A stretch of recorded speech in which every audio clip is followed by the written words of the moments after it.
শুক্রবার সকাল থেকে কার্যত জলবন্দী হয়ে পড়ে সীমান্ত শহর শ্রীভূমি ও পার্শ্ববর্তী বদরপুর। কৃত্রিম বন্যার কবলে পড়ে গোটা এলাকার বিস্তীর্ণ অংশ।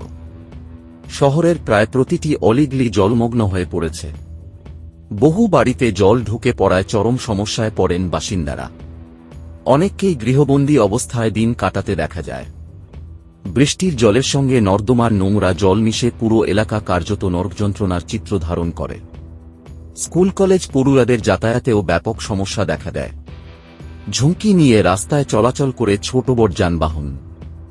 জেলা সদরের একাধিক সরকারি কার্যালয়ও জলবন্দী হয়ে পড়ার দৃশ্য ক্যামেরাবন্দী হয়।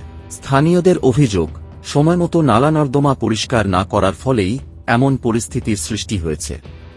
এদিকে বদরপুর রেল কলোনি, খাদিমান, খাদিমবাড়ি, দিঘিরপাড় সহ পৌর এলাকার একাধিক ওয়ার্ড প্লাবিত হয়। জলমগ্ন হয়ে পড়ে জাতীয় সড়কের বিভিন্ন অংশ। ভানু চন্দ্রের রিপোর্ট, আসাম প্রাইম নেটওয়ার্ক।